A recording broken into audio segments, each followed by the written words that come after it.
और बड़ी खबर यह है कि कल पटना में नीतीश कुमार की अगुवाई में एक विपक्षी दलों की बहुत बड़ी बैठक होने जा रही है।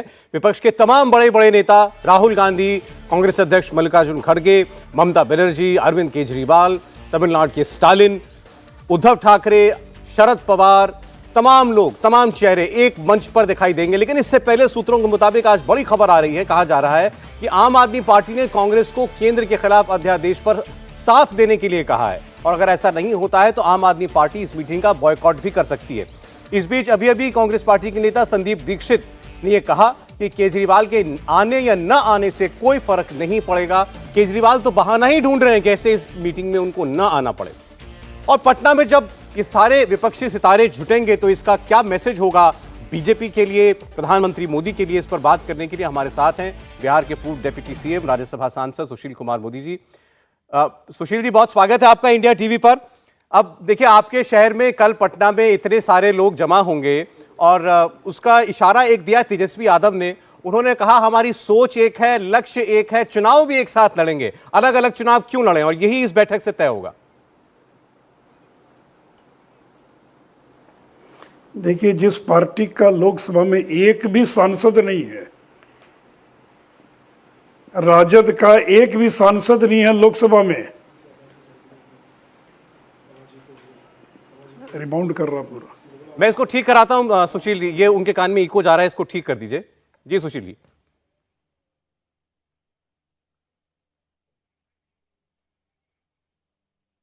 सुशील जी, इसको ठीक कर लेते हैं, मैं आ रहा हूं आपके पास 10 सेकंड के अंदर। हमारे साथ जुड़े हुए हैं सुशील मोदी जी। उन्होंने अपनी बात ही यहां से शुरू की कि तेजस्वी यादव ये बयान दे रहे हैं और उनकी पार्टी का लोकसभा में एक सांसद रही है, बीजेपी के 303 सांसद हैं, तो आखिर तेजस्वी यादव जिस पार्टी से आते हैं उसके बयान को कितना गंभीरता से लिया जाए। लेकिन बहुत कुछ और हो रहा है इस मीटिंग को लेकर जो कुछ पर्दे के पीछे चल रहा है। एक बार फिर सुशील जी का रुख करते हैं, उम्मीद करते हैं ये समस्या आप ठीक हो गई हो। जी सुशील जी, आप जिक्र कर रहे थे तेजस्वी यादव के बयान का।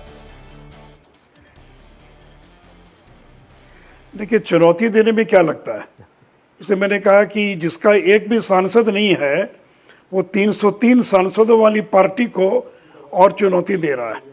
और देखिए, ये जेपी की धरती पर आ रहे हैं, माने इमरजेंसी लगाने वाले लोग और जेपी की धरती पर आ रहे हैं।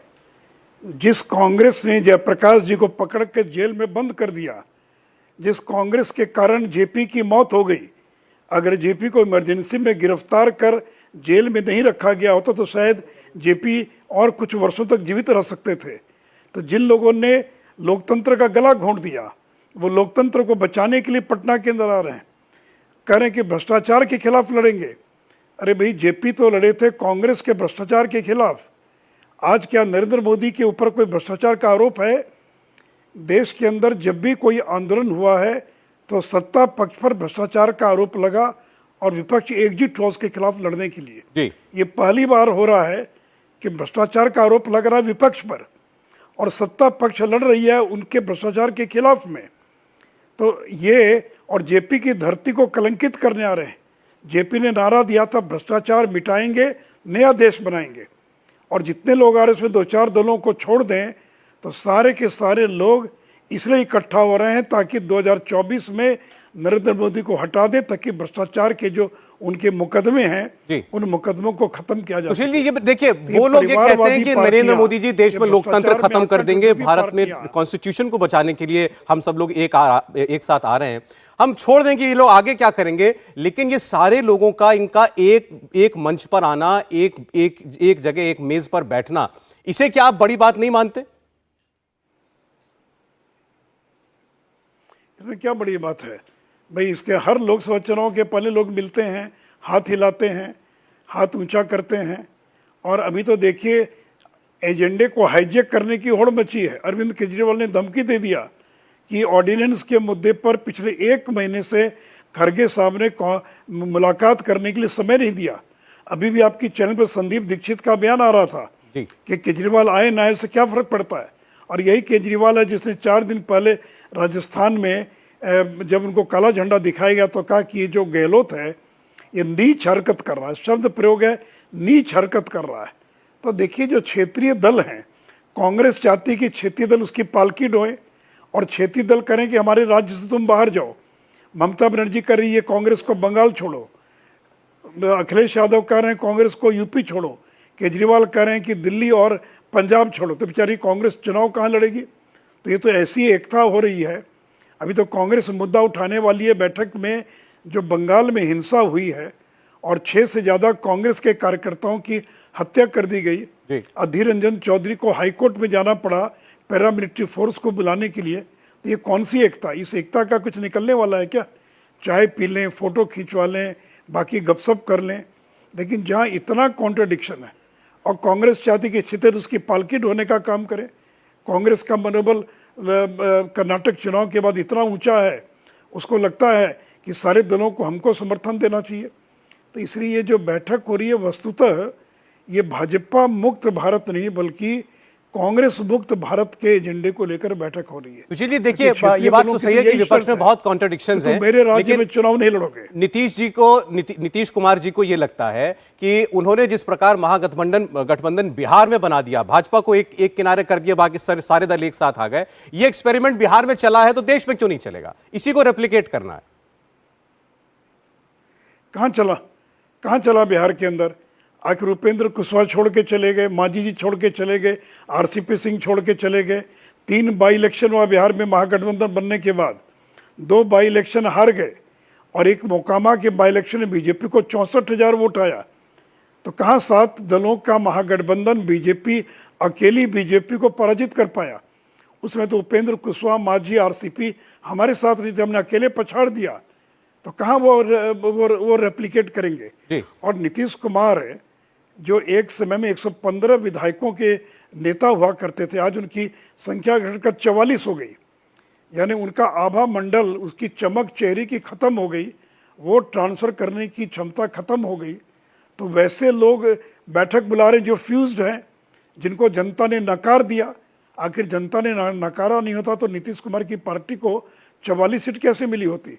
तो जिस कांग्रेस को बिहार में 1 सीट मिली, जिस कांग्रेस का लोकसभा में विपक्षी दल की मान्यता नहीं मिल पाई, जिस राष्ट्रीय जनता दल को बिहार में 1 सीट नहीं मिली, अब लोग लंबा लंबा डीग हाँक रहे हैं। वो तो ये कह रहे हैं कि ये बिहार जिसमें आपको 39 सीट मिली 40 में से, यह संभव काम है। सुशील जी वो तो कह रहे हैं 2024 में 30 सीट तो बिहार से ही कम हो जाएंगी आपकी, 39 से 9 पर ला देंगे। अरे भाई मैं फिर कह रहा हूं, बोलने में क्या लगता है? बोलने में तो केवल जीभ लपलपाना और तो कुछ लगता नहीं है। तो क्यों नहीं 2019 के अंदर तेजस्वी यादव 1 सीट जीत पाए? क्या एक भी सीट क्यों नहीं जीत पाए? इसका जवाब दे दे। तो इसलिए देखिए, दिन पर दिन जो महागठबंधन है बिहार में वो टूटता जा रहा है। आखिर बताइए ना, 8 महीने में एक भी नया कोई दल ज्वाइन किया? एक भी बड़ा नेता गया उनके साथ? आखिर क्या मांझी जी कोई छोटे मोटे नेता हैं क्या? दलित समाज के सबसे बड़े नेता हैं। एक दलित नेता का नाम बता दीजिए महागठबंधन के पास हो। आखिर उपेंद्र कुशवाहा कोई साधारण नेता है क्या? एक बड़े वर्ग के वोट को रिप्रेजेंट करते हैं। तो आप दिन पर दिन कमजोर होते जा रहे हैं। तो ये ऐसी बारात कल इकट्ठा हो रही है जिसमें हर बाराती दूल्हा है। मैंने ये पहली बार ऐसी बाराती इकट्ठा हो रहे हैं कि हर व्यक्ति दूल्हा है।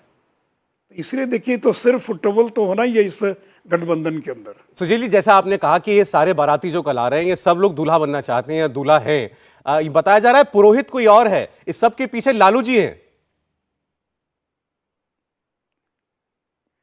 बेचारे देखिए, अब लालू जी का नाम मत घसीटिए, मुझे उन पर दया भी आती है, उम्र भी हो गई, किडनी ट्रांसप्लांट हुई, तबीयत ठीक नहीं रहती है।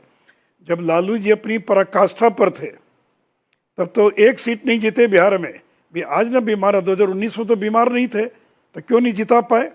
और यही लालू यादव हैं जिन्होंने बिहार को जंगल राज में बदल दिया। आज भी लोग डरते हैं उनके नाम से। इनके बेटे ने जब विधानसभा चुनाव लड़ा तो अपने पिताजी का पोस्टर तक नहीं लगाया ताकि लोग उनका चेहरा देखकर डर नहीं जाए, उनको याद ना आ जाए, पुराने दिनों की बातें ताज़ा ना हो जाएं।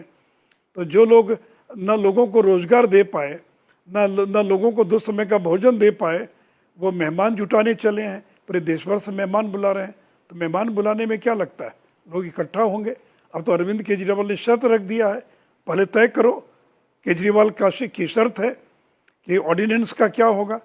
आज तक खरगे साहब ने 1 महीना हो गया, मिलने का समय तक नहीं दिया। तो देखिए, इस विपक्षी एकता में केवल छेद ही छेद है, इसके अंदर कुछ नहीं है। और चाहे वो लाख प्रयास कर लें, वो मिल भी जाए तो यूपी में क्या हुआ था? यूपी में आखिर मायावती और अखिलेश यादव मिले थे ना 2019 में, कितनी सीट जीते? बीजेपी 64 सीट जीत गई। आखिर कर्नाटक में एचडी कुमारस्वामी और कांग्रेस 2019 में मिले थे कि नहीं मिले थे? कितनी सीट मिली बीजेपी को?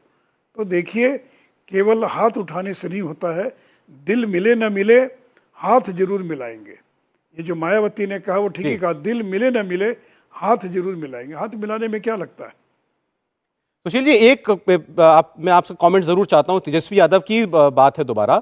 उन्होंने ये कहा कि विपक्ष के ये सारे नेता जो हैं बहुत अनुभवी हैं, नीतीश जी हों, शरद पवार जी हों, ममता बनर्जी, स्टालिन साहब, बहुत तमाम नेता, और इनमें से कोई भी मीडिया क्रिएशन नहीं है। मोदी जी तो मीडिया द्वारा निर्मित नेता हैं, ये सब जमीन के नेता हैं। तो नरेंद्र मोदी क्या चीज के नेता हैं? वो मीडिया के द्वारा निर्मित नेता हैं क्या? उनको तो 21 साल का अनुभव है, 13 साल मुख्यमंत्री और 9 साल देश के प्रधानमंत्री, 22 साल का अनुभव है। कोई है क्या इसमें ऐसा नेता जो 9 साल देश का प्रधानमंत्री रहा हो और 13 साल एक राज्य का मुख्यमंत्री रहा हो? उनसे ज़्यादा अनुभवी कोई है क्या? और अगर अनुभवी की बात, अगर सवाल तो ये कि वोट किसके पास है, संख्या किसके पास है? क्या अनुभव के आधार पर कोई प्रधानमंत्री बनता है क्या? कि जिसके पास 250 से ज़्यादा सीट होगी वो प्रधानमंत्री बनेगा, कि जिसके पास केवल अनुभव है वो प्रधानमंत्री बनेगा? तो जिनके पास एक सीट नहीं है वो सपना देख रहे हैं प्रधानमंत्री बनने का। तो जो जनता दल यू नरेंद्र मोदी की कृपा से 16 सीट जीत गई, इस बार 0 पर आउट हो जाएगी और सपना देख रहे हैं नीतीश कुमार प्रधानमंत्री बनने का। इंडिया टीवी हर वक्त हर जगह डाउनलोड करने के लिए सर्च करें India TV news Google play store या ऐप स्टोर पर।